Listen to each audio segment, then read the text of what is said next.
Welcome to Stuck in My Mind podcast, the show where we dive into the mind of a regular guy on his road to self-discovery. You'll hear everyday people just like you share the latest topics, personal stories, and things they've learned along the way. And now, please welcome your host, Wise.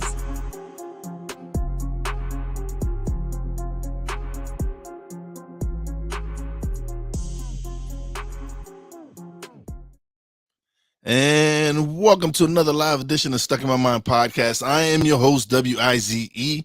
I have a very special guest. She's a small business owner for the past 15 years, and she's a fellow podcaster. She is the host of the 40 Drinks podcast. Welcome to the show, Stephanie McLaughlin. Hey. Thanks so much. I'm Oh, doing great. Oh, the pleasure's mine. Yeah. So let's just jump right into it. All What right. is savoir faire? Oh, well, if you're of a certain age, you hear that word or you hear that phrase and you say, savoir faire is everywhere. Because it was, there was a mouse named Savoir Faire on one of the cartoons involved in Tom and Jerry in like the late 60s. So people who are a little bit older than me, anytime they hear my company name, they say that to me. So let's just get that off the table. Savoir Faire, however, is a marketing communications agency based in Manchester, New Hampshire. And I like to say we sit at the crossroads of digital and traditional marketing. And the reason I get to say that is because we mostly deal in digital marketing, but we're all old enough that we started in traditional marketing, which means we can bring those skills to the table when we need them. That's good. So you help small business owners get their name out there. And right now, small business owners don't really know how to take advantage of the digital space, and this is where they need a lot of help in. So I guess you come in and you show them how to do it, or Yeah. So, marketing has changed pretty dramatically in the last 10 or 15 years. And that's something that trips up small business owners a lot of times. So, if they are long-term business owners, then, they lived in a time when you could go to the trade show and you'd get all your leads for the year, or you could run ads in the local newspaper or magazine or industry publication, and you'd get the visibility you needed. And as the digital landscape really accelerated the pace of change and the tools and techniques that businesses could use to reach their audiences, the business owners have kind of gotten left behind. Certainly the small business owners.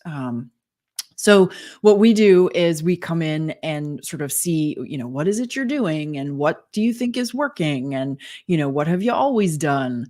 And then we look a little bit at, where do you think you want to be, and who do you think you're trying to get to, who is that target audience? And then we try to help them really bring a lot of sophistication to those marketing efforts, and upgrade to a lot of the digital tools and tactics, and use things, approach things much more strategically. And so that's what my team and I do. so what would you like? What's a tip you can give a small business owner to help get them started on that path? Oh God. Well, I'm trying to think of the tip, and all I can think of is, how do you eat an elephant? And you eat an elephant one bite at a time, right? Yeah. And that's sort of, I think, the tip for small business owners. A lot of times, and certainly the companies that I work with, they are still owner operated, or there's an empowered general manager. And so they're doing what they know or what somebody told them they had to do. So, 15 years ago, somebody said, you got to get a website. And so they got a website, and the website's 10 years old, but they spent $7,000 on it 10 years ago. So, that kind of thing. And so the thought of updating a website and starting to do email marketing and, approaching social media and, any of all of these things, it just feels so overwhelming to them that they don't do anything. And so let's go back to the elephant, just start somewhere, do something, because chances are your competitors are doing those things.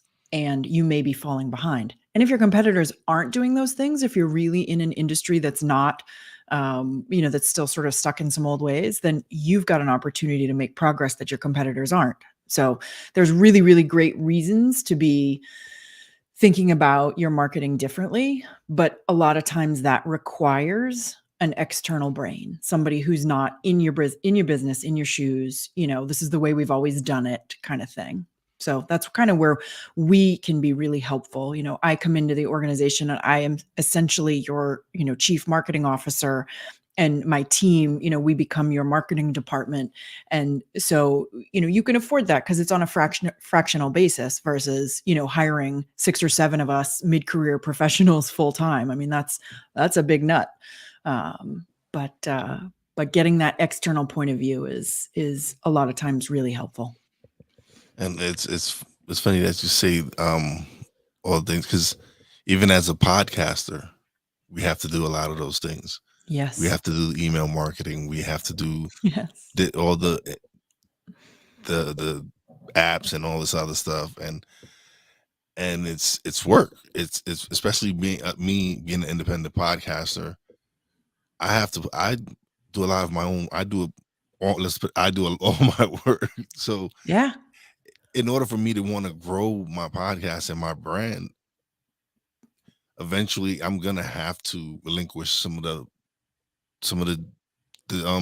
things that I'm doing, because I can't just focus on it all at one time.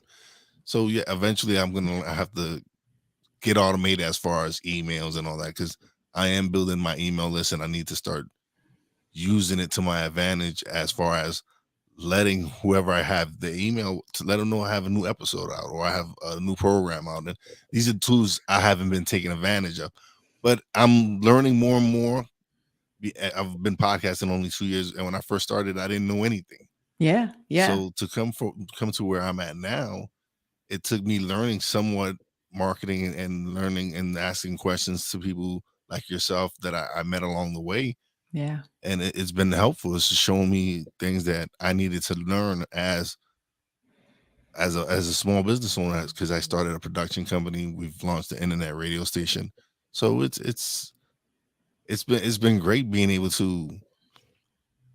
I still work my day job, but when I'm out at 12, it's strictly me creating content, building whatever I have to build for my business. But it's a great feeling, and the reason I do my podcast is to speak to people and learn things that I don't know. And Yeah. hopefully someone out there, maybe a podcaster out there, doesn't know about digital marketing and all that stuff, and to hear you speak on these things, it helps them out. Like they'll get an idea and decide, like, okay, this is what I want to do.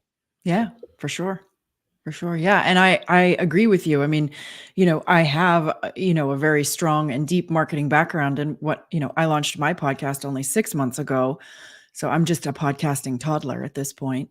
And I know a lot of the things that I, can and, should be doing, but, the production of the podcast takes so much time that, you got to prioritize and you got to figure out, I'm eating the podcast elephant, one bite at a time for And exactly I the know how same you feel. reason. I know Yeah. how you feel, believe me, because when I first started, I didn't have a clue. I didn't know anything. I Yeah. had to find out what an RSS feed, what platform I'm going to go with. And everybody was like, oh, go with this platform, it's free, or go with this one. And it was like, oh man. So I just started Yeah. doing the research.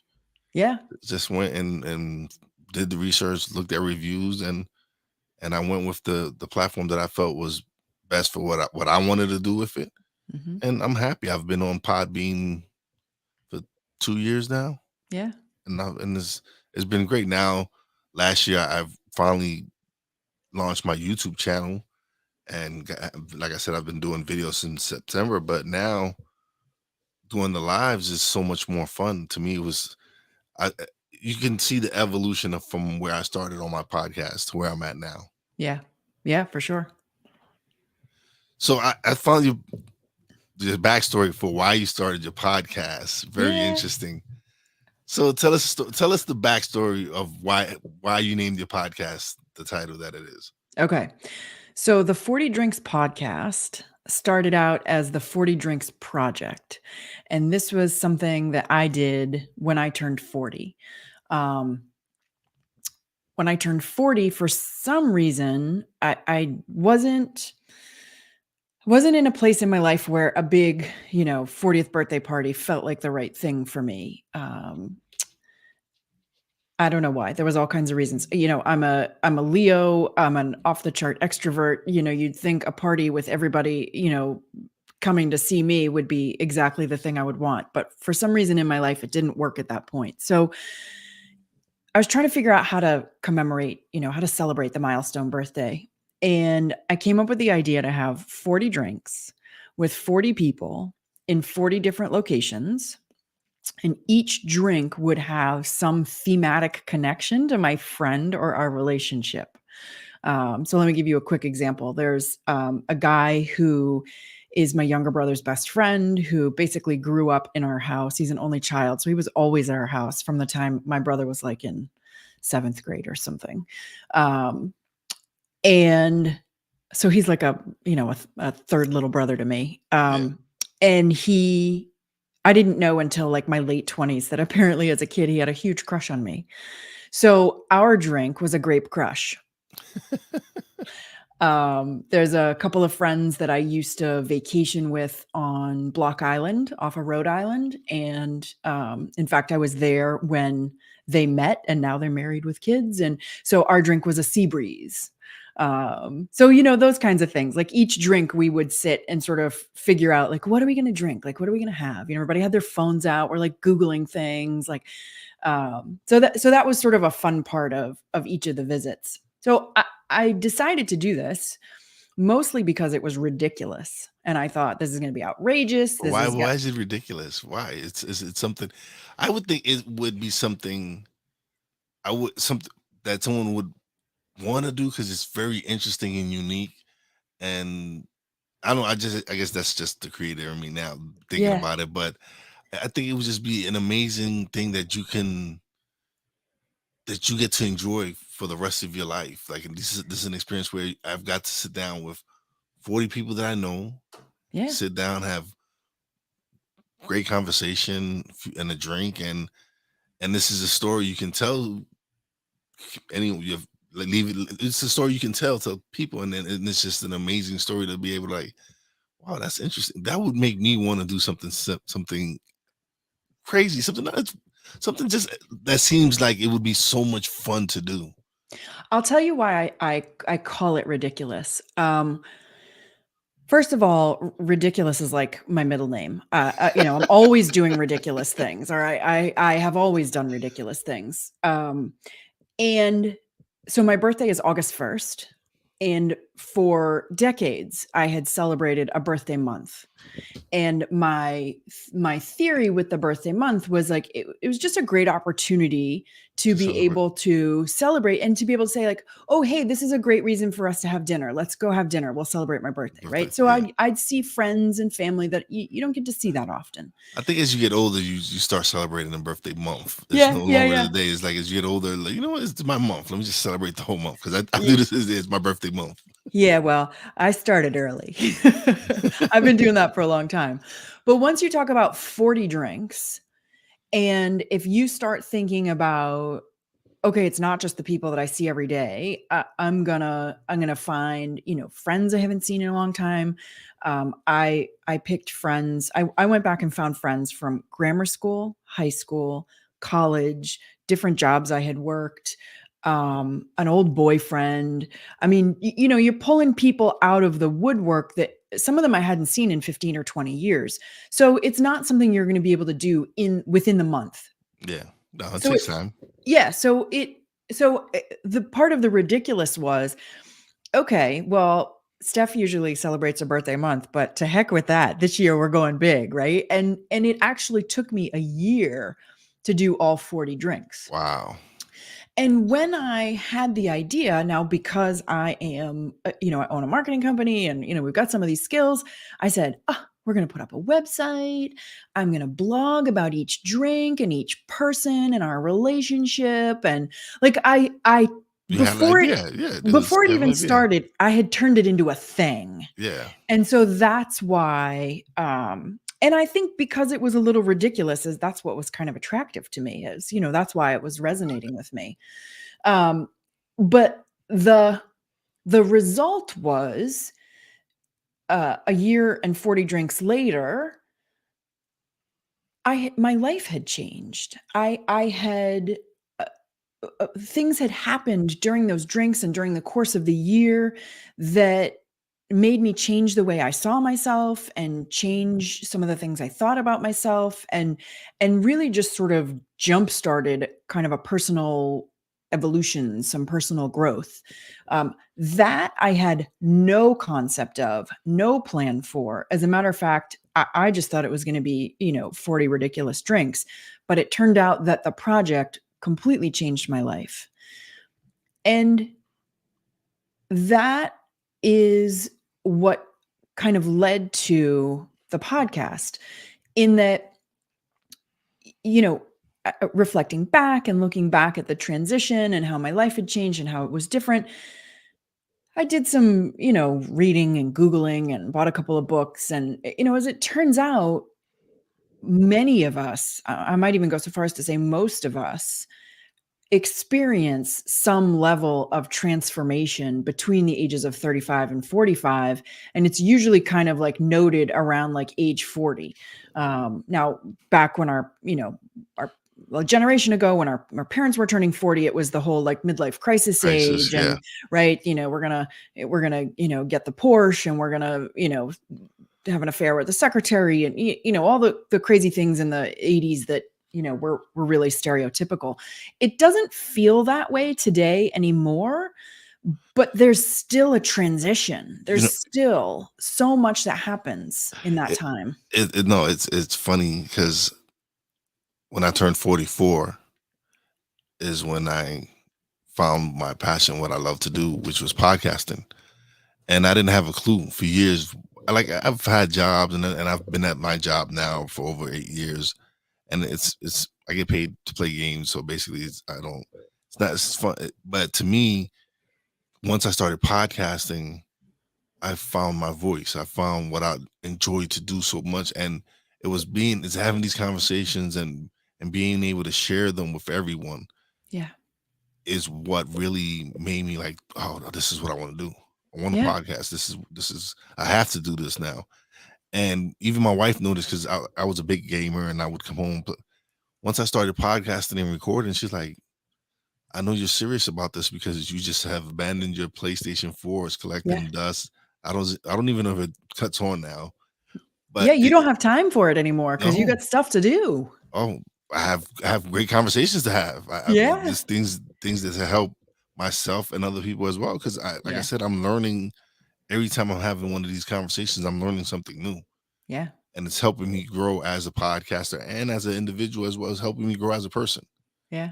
Because now I'm surrounding myself with people that are doing some good things in life and trying to help the world, and being able to learn from people like that is just like, okay, it makes me want to give back, and I feel by me doing the podcast and spreading the message and letting everybody listen to everyone's story, that I'm contributing my part. It's so funny that you say that, because that's exactly how to close the loop on my podcast, which is when I thought about doing the podcast, I thought, oh, I could do 40 drinks. Or I could talk about my story and my 40 drinks and how they changed me and all of those things. But that's a podcast with, about 40 episodes, worth of legs. But what if I take the spotlight off me and sort of aim it outward and start talking to other people who have had transitions and who have experienced those transitions? Because much like you, the transition around 40 completely took me by surprise. I had no concept of it.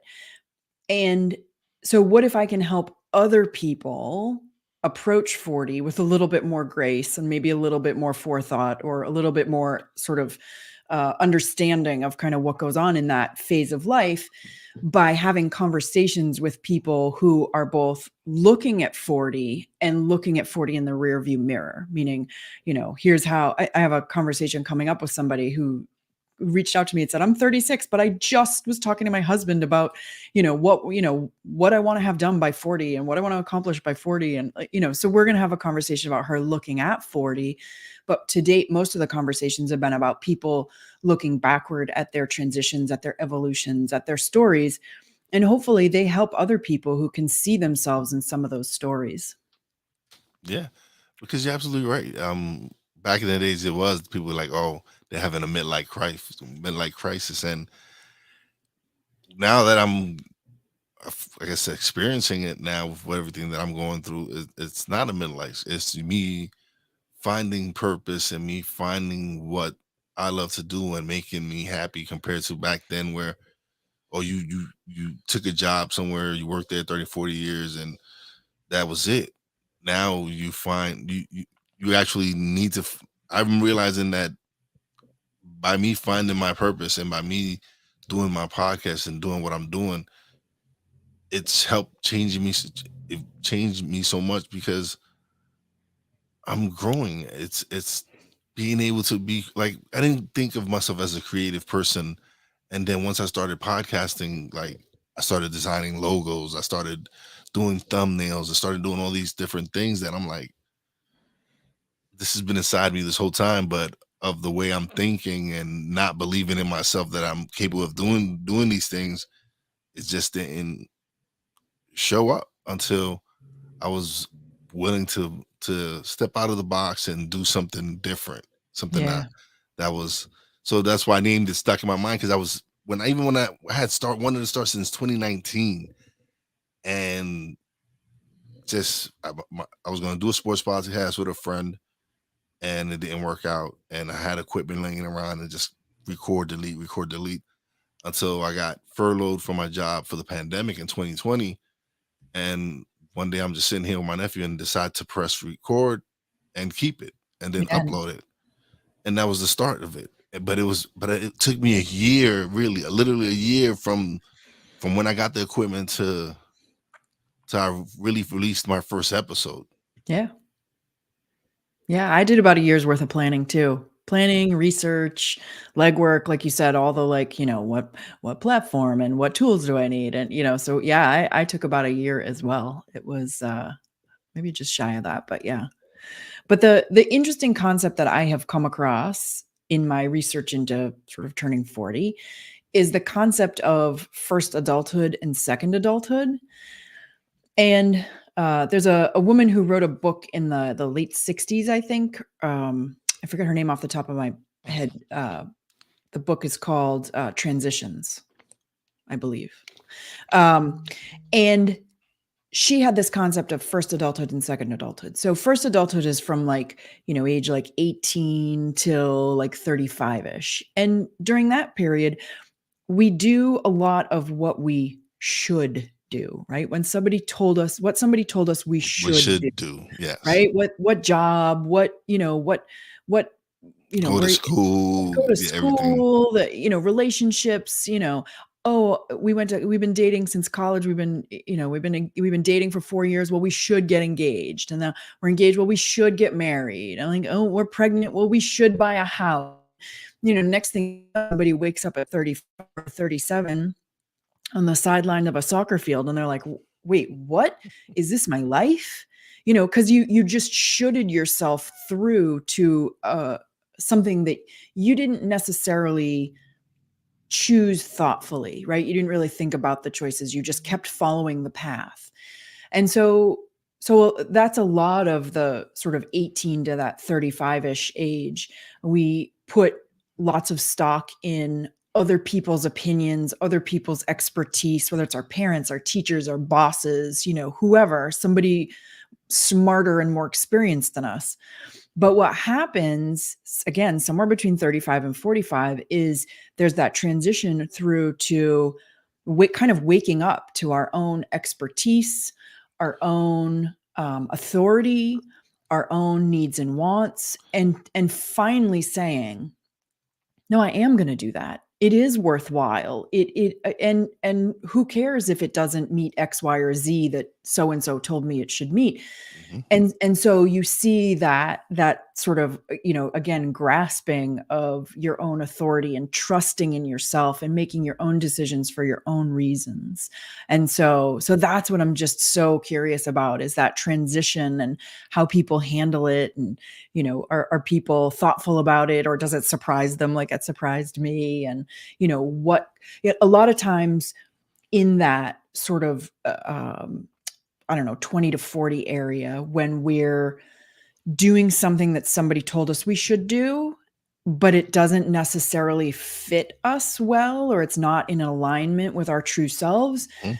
there becomes tension, and that tension can come through in all kinds of different ways. It can come through in depression, it can come through in acting out, it can come through in unhappiness, it can come through in making bad decisions. And so a lot of these conversations are about like, oh, here's the mess I found myself in my late 30s, and here's how I got myself out of the mess, and found stability and vitality again, and really Uh, found myself.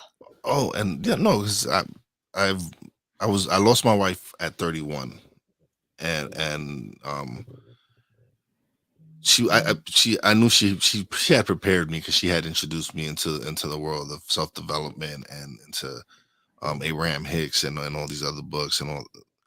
And so when I lost her, it was just a string of just one tragedy after another, and this engulfed my 30s. This engulfed most of my 30s, and then later on in my 30s, just when, like you said, that after 35, when you're hitting 40, you start realizing things in your life, like I'm angry and all the at things that I had no control over, and I'm making some real bad decisions. I'm self-medicating, I'm drinking a lot, but it was a time, it was just like I said, when you start getting to that age close to 40, like, what am I doing? Like, this is this what's meant for me? Is Right. no. And so that voice in your head is like, no, this has to change. And so I sought the help that I needed to change my life and get right back on the right path of me growing and developing as a person. Because at that time, I was stunned. I was stuck. I was stunting my own growth with everything that I was doing. And so for me, it was just like, this is what I had to experience to help me get to the next phase. Yeah. And so it's now my 40s have been, I'm remarried. I have a beautiful wife. She's amazing. I've found, like I said, when I turned 44, I found my purpose. I found what I want to do. And like you said, it's your second life. Hmm. It's your opportunity now to really go after what you truly want. Go after your dreams that Yep. once you get to like 16, 17, 18, they start pounding into your head. You need to get a job. You need to go to Right. college. You need to, and you forget about your dreams. You Hmm. forget about what you want to do. Like, there's people that, if you want to go to law school, whatever it is, that it's your dream. As long as it's your dream that you want to follow, Right. do it. But Right. it's we were programmed, like, we need to go to school, get an education, get a job, and we gave up on whatever our goal, whatever our dream was, because people started feeding us with the nonsense that, no, you can't do that. Yeah. It's true. It's true. Yeah. People fed us with the lines that, um, you're not going to be successful unless you do this, unless you follow this path, unless you go to college and get a good job and get good grades. And, and I think for sort of the older generation that was giving that advice, I think that advice was probably true maybe when they were kids, and that they hadn't really opened to the way the world has changed and the way that things are different now, right? And I've been at this, I graduated college, in the 90s. So I've been It's at this okay. a long time. I feel you. I know. Freshman year was 1995. So There you go. All right. So even then, it was still plausible that you could graduate college and get a job and work for that company for your entire career. yes. Where it's that is the rarity these days. There are still some people that do it, and that's wonderful, but that's the rarity. Mhm. You don't have to. I was just talking to a girlfriend literally last night who started a job 2 or 3 months ago that is not fitting her. And she was saying, "Oh, I don't know if I can stay another 8 or 9 months." I'm like, "You don't have to stay a year, girl. Like, you're mid-career. Like, you don't have to prove that you can stay somewhere a year. I mean, the 20 somethings don't do that necessarily anymore. So, things are changing, and we get to make up our own stories now. We get to make up our own rules. And it's anywhere you're not happy. If you're not happy, why go there? Right. I understand. Yes, we have to pay bills. We need a job. Yes, but Right. it's your mental health and your happiness is important. Hmm. Don't let anyone fool you. Yes, your happiness and your mental well-being is very important, and you Hmm. need to take care of yourself. And if you find yourself in a job that you're miserable and you hate going, find yourself another job that you love to do. Yeah. It's not easy, but listen, if you seriously want to be happy, find something that you love to do. Or if you happy at your job but you need something else like a hobby or something else, whatever makes you happy. Right. Right. There's all kinds of ways to organize a life, whether your job is just your job that you do to pay the bills and you clock out at 5 or 4 or 3 or whatever and you're done, or whether your job is something that brings meaning to you and you give your all to it and you give extra hours. There's all kinds of ways to build a life, but I think the important part, like you're saying, is to find some place to build a life that you can be happy in, you can be at peace with, that you're just comfortable with, and it doesn't feel like it doesn't fit you. Yeah. And no, it's absolutely okay. So one of the reasons that I decided to go live is because I wanted um I wanted guest interaction, or and I people to Yeah, we're leave getting some messages. comments. Yeah, Yeah. we have comments here. And this is actually my man Leo. He actually ran for office in the Bronx. He's a real good friend of mine, and Hi, and Leo. and we come from we both grew up in New York City. He's from the Bronx. I'm from Brooklyn, and yes, we did come from some bad neighborhoods, but we're examples of people that have come from those situations and been able to turn our lives around and developing our mindsets and showing that, listen, we where we come from doesn't dictate who we are. Right.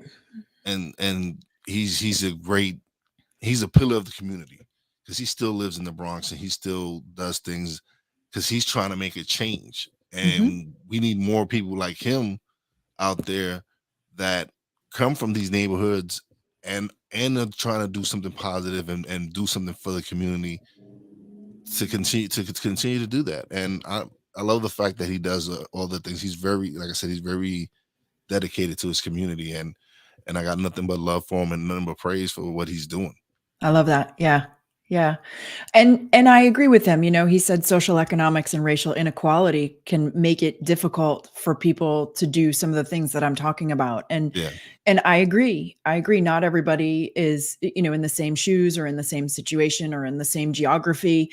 I mean, frankly, just living in New York is got to be, I don't even know how many X times more expensive than where I live in New Hampshire, right? So some of these things, are different. different. Yeah, They take different paths to achieve, but it really is about, I think, you said it earlier. I think Leo said it. Mindset yeah, is super important, and being open to these changes, and being open to sort of seeing what's happening when we've got the churning inside of us, and taking some time to work with that, because there's always got to be a path to get to somewhere that is happier, that is peaceful, that suits you.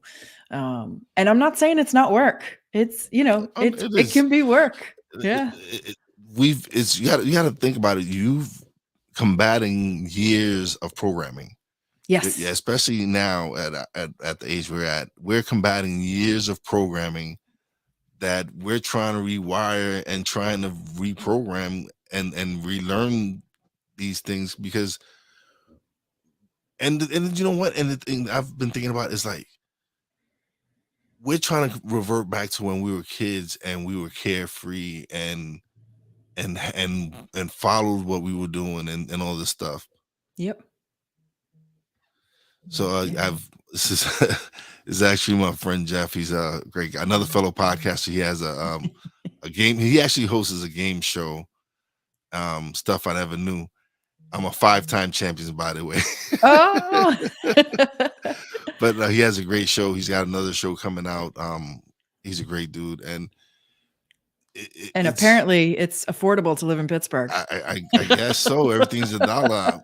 I'll take your word for it, Jeff. I'm on the other side of Pennsylvania. I'm on the northeastern side of Pennsylvania, so everything here is not $1. So I don't know what Jeff's talking about. I haven't experienced that, but even up in New Hampshire, everything's at least $1.50. Yeah. But this is why I said the evolution is for me, went from pre-recorded to live, was the fan interactions, being able to talk to them and let them feel a part of the show. Yeah, for sure. I love it. I love the feedback.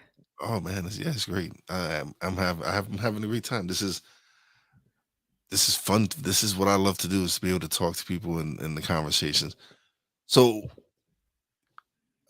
or would you do a 50th drink? 50 drinks? Well, Wise, we're about a year and a half late for that. Oh. I'll start planning for 60 though. But you know what? No, you know what? I still got 4 years. I can do the 50th. Yeah, you can, for sure. I can do the 50th. For sure.